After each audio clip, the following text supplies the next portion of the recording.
بخاری صاحب آپ کے خیال میں کیا یہ کوئی پہلی دفعہ ہو رہا ہے یا اس کے باوجود یہ یقین دہانے کی ضرورت کیوں پڑ رہی ہے کہ ہم غیر جانبدار ہیں؟ یہ کیا اس کی ضرورت تھی؟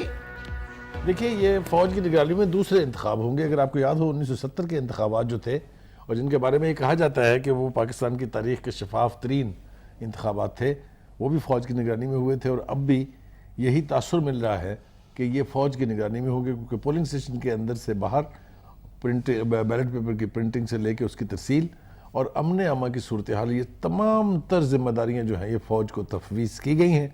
اس لیے یہ اب فوج کی ہی ذمہ داری ہوگی کہ وہ یہ انتخابات کروائیں اور یہ غیر جانبدارانہ ہوں، شفاف ہوں. میرا گٹ ریئیکشن یہ ہے کہ اگر فوج یہ سارے کردار ادا کرے گی تو یقینی طور پر یہ الیکشن جو ہیں یہ شفاف بھی ہوں گے، غیر جانبدار بھی ہوں گے. تو آئی ایم فار اٹ. ایک بات تو یہ ہے. دوسری بات یہ ہے کہ اس حوالے سے آج جو پریس بریفنگ کی ہمارے D G I S P R نے، جنرل غفور نے، ان میں انہوں نے دو چار باتوں کے جوابات دیے ہیں جو سوشل میڈیا کے اوپر بہت ہی ایکٹیولی آج کل کی جا رہی ہیں. پہلی بات تو یہ کہ انہوں نے کہا کہ جو اصطلاح استعمال کی جاتی ہے خلائی مخلوق، اس کی کوئی حیثیت اس سے زیادہ نہیں ہے کہ یہ ایک سیاسی نعرہ ہے.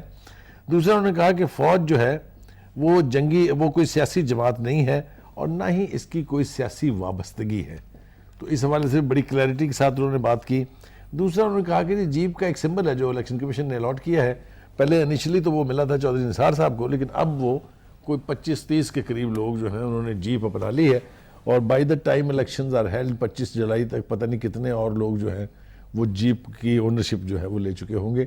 اس کے بارے میں یعنی یہ جیپ سمبل کی الاٹمنٹ سے بہت پہلے گفتگو ہو رہی تھی کہ پنجاب میں خاص طور سے اور پورے پاکستان میں ایک دھڑا بنایا جائے گا جو پی ایم ایل این کے ریبلز ہوں گے اور ان کی قیادت چودھری نثار کریں گے.